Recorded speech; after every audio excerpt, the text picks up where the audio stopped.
Bonjour, j'espère que ça va bien.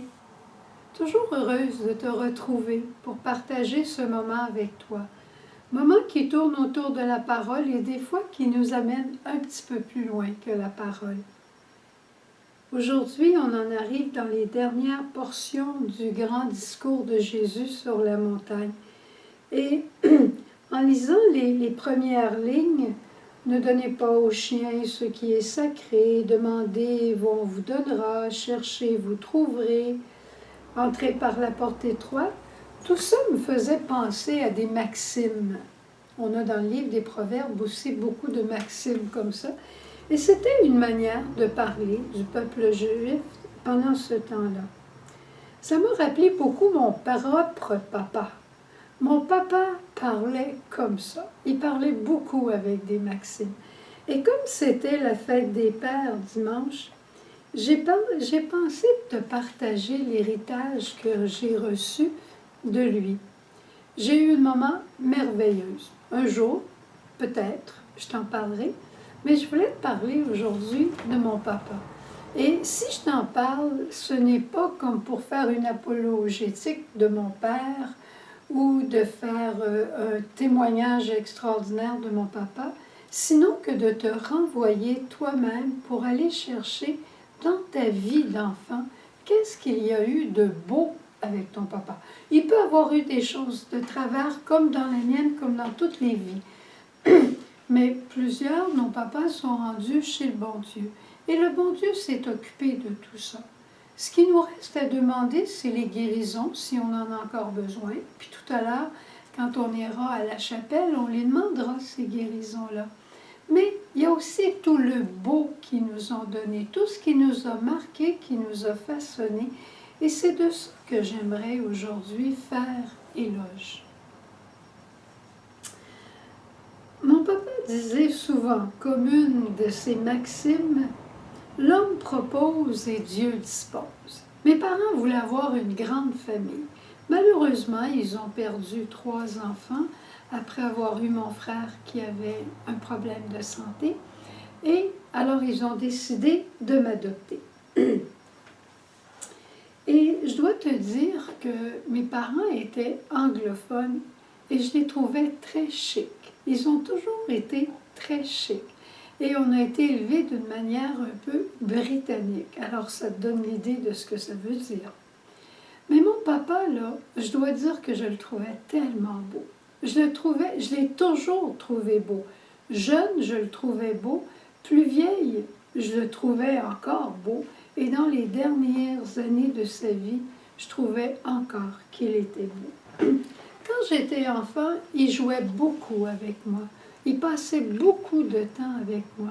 C'était vraiment un ami pour moi et c'était un pédagogue extraordinaire. Il passait son temps à vouloir m'enseigner, m'apprendre toutes sortes de choses. À mon frère et à moi. Je te donne un exemple. On allait en voiture à Montréal à partir de l'Est, puis on allait jusque dans l'Ouest où il travaillait. Puis là, toutes les rues qu'on passait, il nous les nommait. Puis au retour, il fallait que nous autres, on les nomme. On allait à l'aéroport de Montréal pour voir les avions, pour faire plaisir à mon frère. Puis là, on passait sur Côte-de-Liesse, puis il nous mentionnait toutes les industries qui étaient là. Puis quand on revenait, il fallait nous autres les nommer et dire à quoi servaient ces industries-là.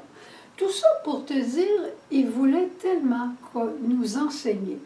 Et parfois, il me disait, viens t'asseoir, là je vais te parler de musique. Là tu vas apprendre d'autres choses que ton hit parade et je vais te parler de piano et je vais te parler de... Et il me faisait jouer des pièces musicales pour que j'écoute ça avec lui.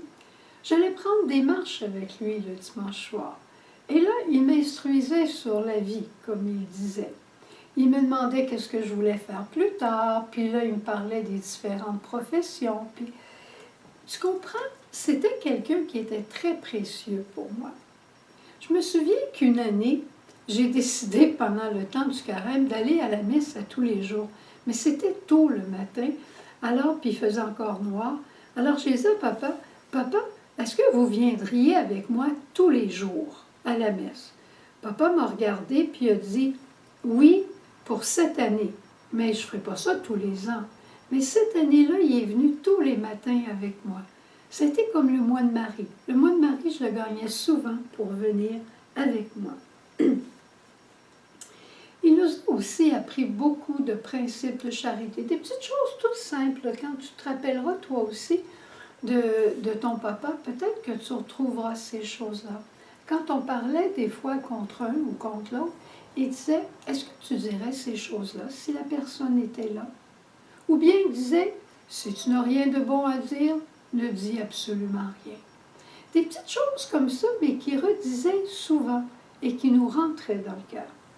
Mais je pense que le plus grand héritage que j'ai reçu de papa, c'est quand il disait cette phrase en anglais, encore une petite phrase lapidaire, encore un petit dicton, qui dit « Misery loves company ». La misère aime la compagnie. Alors, comme j'aimais beaucoup les sports et qu'il m'enseignait tous les sports de toutes les manières, alors j'avais des accidents. Et chaque fois que j'avais un accident, je me retrouvais à l'hôpital. Et qui arrivait le premier à mon chevet? Ben, il s'était parlé avec maman, là, mais c'est papa. Puis des fois, je lui disais, mais papa, tu peux t'en aller, ça va être long. Puis il disait, non, la misère, mais il disait en anglais, là, la misère aime la compagnie. Puis plus tard, quand papa était hospitalisé, ben moi, j'ai fait la même chose. J'allais le voir. Quand j'étais à l'université, je partais de l'université, j'allais à l'hôpital de Montréal, l'hôpital général. J'allais les dîner avec lui, puis je revenais à l'université dans l'après-midi. Puis il disait, ça n'a pas de sens, Suzanne. Mais je disais, papa, misery loves company. La misère aime la compagnie. Mais la misère aime la compagnie. Ça te fait penser à quelqu'un? Effectivement. Ça me fait penser à Jésus miséricordieux. Ce Jésus qui aime rester avec nous au moment de la misère.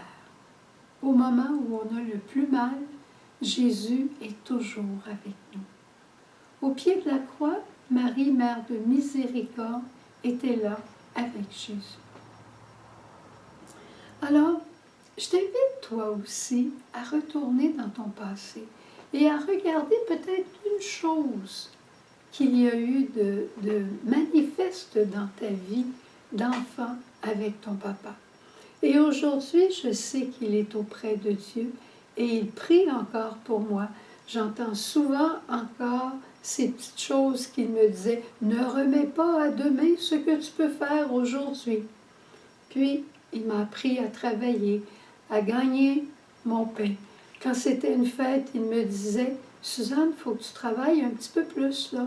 Alors, j'allais nettoyer des devants de maison, j'allais ramasser de la linge, j'allais vendre des boîtes d'œufs, n'importe quoi, parce qu'il y a une fête qui s'en vient, puis tu vas vouloir faire des cadeaux. C'était bien important chez nous, on était juste 4. Des petites choses comme celle-là qui restent au fond de nos cœurs et qui font que l'on est ce que l'on est aujourd'hui par grâce de Dieu. Alors, je te souhaite de découvrir l'héritage que t'a laissé ton papa.